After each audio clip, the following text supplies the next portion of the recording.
दोस्तों, तो इस वीडियो में बात करेंगे सभी मेन बोर्ड आईपीओस के बारे में। तो एक एक करके सारे ही आईपीओस के बारे में बात करेंगे। एसबीआई म्यूचुअल फंड्स आईपीओ को देखेंगे, कुसुम्बर आईपीओ के बारे में बात करेंगे और लेजर पावर और इंफ्रा आईपीओ के फाइनल डिसीजन के बारे में बात करेंगे। तो चलिए वीडियो को शुरू करते हैं। लेकिन इससे पहले कि मैं वीडियो को शुरू करूं, अगर आप इस चैनल पर पहली बार विजिट कर रहे हैं या फिर आपने चैनल अब तक सब्सक्राइब नहीं किया है तो चैनल को सब्सक्राइब कर लें और वीडियो को भी लाइक कर दें। पहले बात कर लेते हैं कुसुम्बर आईपीओ के बारे में। तो आईपीओ कल के दिन ही क्लोज हुआ है। इसकी लिस्टिंग 15 जुलाई को होने वाली है। इसमें बुकिंग प्राइस 419 है और 35 शेयर्स का लॉट रखा गया है। आईपीओ 650 करोड़ का है और पूरा का पूरा आईपीओ ऑफर फॉर सेल है। आईपीओ के सब्सक्रिप्शन फिगर को देखें तो आखिरी दिन आईपीओ 135.80 टाइम सब्सक्राइब हुआ। क्यूआईबीएस की ओर से आईपीओ को 299.51 टाइम सब्सक्राइब किया गया। एचएनआईज पोर्शन में 174.28 time, big HNIs portion 189.40 time और small HNIs portion 144.05 time subscribe हुआ है। रिटेलर्स की ओर से आईपीओ को 27.97 टाइम सब्सक्राइब किया गया और एम्प्लॉय पोर्शन में आईपीओ 11.09 टाइम सब्सक्राइब हुआ है। तो आईपीओ में आखिरी दिन 37 लाख से भी ज़्यादा एप्लीकेशंस लगा। आईपीओ में आखिरी दिन बम्पर एप्लीकेशंस लगा और हर पोर्शन में डिमांड आई है, चाहे क्यूआईबीएस पोर्शन हो, एचएनआईज हो या फिर रिटेल पोर्शन हो।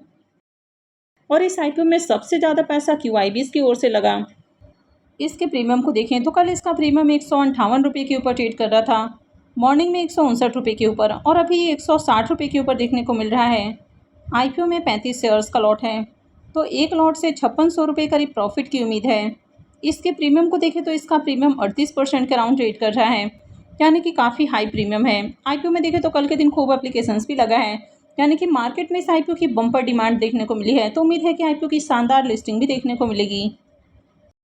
नेक्स्ट आईपीओ है लेजर पावर एंड इंफ्रा का आईपीओ। ये आईपीओ 9 जुलाई को ओपन हुआ था और ये 13 जुलाई को यानी कि मंडे को क्लोज होने वाला है। तो मंडे को अप्लाई करने का आखिरी मौका रहेगा। इसकी लिस्टिंग 16 जुलाई को होने वाली है। फेस वैल्यू 5 रुपये पर शेयर है। बुकिंग प्राइस 214 है और आईपीओ में 70 शेयर्स का लॉट है। आईपीओ 742 करोड़ का है, जिसमें 542 करोड़ का फ्रेश इशू और 200 करोड़ का ऑफर फॉर सेल है। ये मेन बोर्ड आईपीओ है, कंपनी बीएसई और एनएसई के ऊपर लिस्ट होने वाली है। आईपीओ के सब्सक्रिप्शन फिगर को देखें तो 2 दिनों में आईपीओ 1.05 टाइम सब्सक्राइब हुआ है, जिसमें क्यूआईबीएस पोर्शन में IPO 0.68 time, HNIs portion 2.03 time, big HNIs portion 1.80 time और small HNIs portion 2.49 time subscribe हुआ है। रिटेलर्स की ओर से आईपीओ को 0.85 टाइम सब्सक्राइब किया गया है। तो आईपीओ में दूसरे दिन 1,27,361 एप्लीकेशंस लगा है, यानी कि डे 2 में देखें तो थोड़ी डिमांड आई है, लेकिन अभी भी बहुत बढ़िया डिमांड नहीं है। इसके प्रीमियम को देखें तो कल इसका प्रीमियम 35 रुपये के ऊपर ट्रेड कर रहा था, अभी ये 36 रुपये के ऊपर देखने को मिल रहा। आईपीओ में 70 शेयर्स का लॉट है। एक लॉट से 2520 रुपये करीब प्रॉफिट की उम्मीद है। इसके प्रीमियम को देखें तो इसका प्रीमियम 17% के अराउंड ट्रेड कर रहा है, तो इसका भी डिसेंट प्रीमियम है। हालांकि बहुत हाई प्रीमियम नहीं है, लेकिन फिर भी डिसेंट प्रीमियम है। आईपीओ में देखें तो अब तक ज़्यादा एप्लीकेशंस नहीं लगा है, क्योंकि ऑलरेडी पूरी की पूरी जो डिमांड है वो कुसुम्बर आईपीओ के अंदर देखने को मिली, तो इसके कारण यहाँ पर फ्राइडे को एप्लीकेशंस कम लगा है। लेकिन उम्मीद है कि मंडे को यहाँ पर भी डिमांड आ सकती है। लेकिन अगर कंपनी के बिजनेस को देखें तो कंपनी कोई यूनिक बिजनेस नहीं करती है, फाइनेंशियल भी बहुत अट्रैक्टिव नहीं है, यानी कि ज़्यादा अट्रैक्टिव आईपीओ नहीं है। लेकिन अगर डिमांड रहती है तो आईपीओ की लिस्टिंग आपको थोड़ी बहुत प्रॉफिट के साथ देखने को मिल सकती है। हालांकि ज़्यादा बढ़िया लिस्टिंग गेन की भी उम्मीद नहीं है। नेक्स्ट आईपीओ है एसबीआई फंड मैनेजमेंट का आईपीओ, यानी कि एसबीआई म्यूचुअल फंड का आईपीओ। ये आईपीओ 14 जुलाई से ओपन होने वाला है और ये 16 जुलाई को क्लोज होगा। लिस्टिंग इसकी 21 जुलाई को होगी। फेस वैल्यू 1 रुपये पर शेयर है। बुकिंग प्राइस 574 है और आईपीओ में 26 शेयर्स का लॉट रखा गया है। आईपीओ के साइज़ को देखें तो पहले आईपीओ का साइज जहां 11,693 करोड़ का होने वाला था, अभी देखें तो आईपीओ का साइज़ कम कर दिया गया है और आईपीओ 9,813 करोड़ रुपए का होने वाला है। आईपीओ पूरी तरह से ऑफर फॉर सेल है, यानी कि यहाँ पर कंपनी के जो प्रमोटर्स हैं वे अपने स्टेक को सेल कर रहे हैं, यानी कि वे अपने कुछ हिस्सेदारी को सेल कर रहे हैं। इस आईपीओ में एम्प्लॉइज़ का भी पोर्शन रखा गया है, तो एम्प्लॉइज़ के लिए आईपीओ में 54 रुपये पर शेयर का डिस्काउंट है। ये मेन बोर्ड आईपीओ है, कंपनी बीएसई और एनएसई के ऊपर लिस्ट होने वाली है। आईपीओ के रिजर्वेशन पोर्शन को देखें तो इस आईपीओ में क्यूआईबीएस के लिए 45.23% का पोर्शन है, एचएनआईज के लिए 13.57% और रिटेलर्स के लिए आईपीओ में 31.66% का पोर्शन रखा गया है। एम्प्लॉयज़ के लिए 1.91% का पोर्शन है और शेयर होल्डर्स के लिए आईपीओ में 7.64% का पोर्शन रखा गया है। अब इस आईपीओ में शेयर होल्डर पोर्शन है, तो जिनके पास भी स्टेट बैंक ऑफ इंडिया के शेयर्स हैं, यानी कि अगर 8 जुलाई को आपके डीमेट अकाउंट में स्टेट बैंक ऑफ इंडिया के शेयर्स रहेंगे तो फिर आप इस आईपीओ में शेयर होल्डर कोटा के लिए एलिजिबल हैं। यानी कि अगर आपने 7 जुलाई को या उससे पहले स्टेट बैंक ऑफ इंडिया के शेयर्स को बाई किया है तो आप इस आईपीओ में शेयर होल्डर कोटा के लिए एलिजिबल हैं। अब इस आईपीओ में आप एक डीमेट अकाउंट से 2 से 3 एप्लीकेशंस लगा सकते हैं। तो चलिए जानते हैं कि कैसे आप 2 से 3 एप्लीकेशंस लगा सकते हैं। अब मान लीजिए कि आप कंपनी के एम्प्लॉय हैं और अगर आप शेयर होल्डर पोर्शन के लिए भी एलिजिबल हैं तो आप एम्प्लॉय पोर्शन के साथ ही शेयर होल्डर पोर्शन में एप्लीकेशंस लगा सकते हैं। यानी कि यहाँ पर भी आप 2 एप्लीकेशंस लगा सकते हैं। तो शेयर होल्डर पोर्शन में आप हमेशा 2 लाख तक का ही इन्वेस्टमेंट कर सकते हैं। तो शेयर होल्डर पोर्शन में 2 लाख तक का और एम्प्लॉय पोर्शन में आप 5 लाख तक का इन्वेस्टमेंट कर सकते हैं।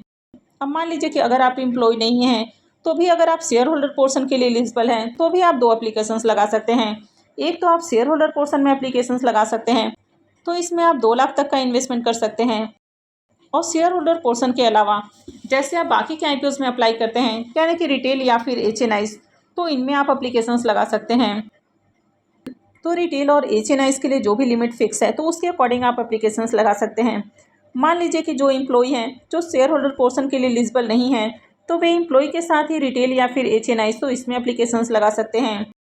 अब जो एम्प्लॉय हैं और वे शेयर होल्डर पोर्शन के लिए भी एलिजिबल हैं तो वे एक साथ 3 एप्लीकेशंस लगा सकते हैं। तो एक तो वे एम्प्लॉय पोर्शन से एप्लीकेशंस लगा सकते हैं, तो एम्प्लॉय पोर्शन में 5 लाख तक का इन्वेस्टमेंट कर सकते हैं। इसके अलावा शेयर होल्डर पोर्शन से एप्लीकेशंस लगा सकते हैं, तो इसमें 2 लाख तक का इन्वेस्टमेंट कर सकते हैं। और उसके अलावा रिटेल या फिर एचएनआईज, तो इसमें एप्लीकेशंस लगा सकते हैं। तो इस तरह आप एक ही डीमेट अकाउंट से 2 से 3 एप्लीकेशंस लगाकर अपने अलॉटमेंट चांसेस को भी इंक्रीज कर सकते हैं। अब इसके प्रीमियम को देखें तो इसका प्रीमियम कल 110-12 रुपये के अराउंड ट्रेड कर रहा था, अभी 109 रुपये के ऊपर देखने को मिल रहा। आईपीओ में 26 शेयर्स का लॉट है, तो एक लॉट से 2834 रुपये करीब प्रॉफिट की उम्मीद है। प्रीमियम इसका 19% का अराउंड ट्रेड कर रहा है, तो इसका भी डिसेंट प्रीमियम है। हालांकि जिस तरह से इस आईपीओ को लेकर मार्केट में एक हाइप देखने को मिल रहा था, तो उम्मीद है कि आईपीओ में बढ़िया एप्लीकेशंस लग सकता है। अगर बढ़िया एप्लीकेशंस लगता है तो आईपीओ से डिसेंट लिस्टिंग गेन के चांसेस हैं। आईपीओ के साइज़ को देखें तो आईपीओ 9,813 करोड़ का है, यानी कि साइज़ में बड़ा आईपीओ है। तो जिस तरह छोटे आईपीओ के अंदर डिमांड देखने को मिलती है तो उस तरह की डिमांड बड़े आईपीओ के अंदर नहीं आती है। तो ऐसे में ज़्यादा बढ़िया लिस्टिंग गेन की उम्मीद नहीं है, यानी कि बम्पर लिस्टिंग गेन की तो उम्मीद नहीं है, डिसेंट लिस्टिंग हो सकती है। और आईपीओ बहुत ही ज़्यादा एक्सपेंसिव प्राइस के ऊपर लाया गया है, यानी कि लिस्टिंग के बाद इसमें फॉल आ सकता है। कंपनी के प्रोमोटर्स हाई प्राइस के ऊपर अपने शेयर्स को सेल कर रहे हैं, तो ये इसमें एक बड़ा नेगेटिव है। तो काफ़ी सोच समझकर कोई भी डिसीजन लें। आई होप आपको वीडियो अच्छी लगी होगी। तो आगे भी ऐसे ही और अपडेट से जुड़े रहने के लिए चैनल से जुड़े रहें, चैनल को सब्सक्राइब करके रखें। और अगर आपने इस वीडियो को अब तक लाइक नहीं किया है तो वीडियो को भी लाइक कर दें। वीडियो को अंत तक देखने के लिए आप सबका बहुत बहुत धन्यवाद।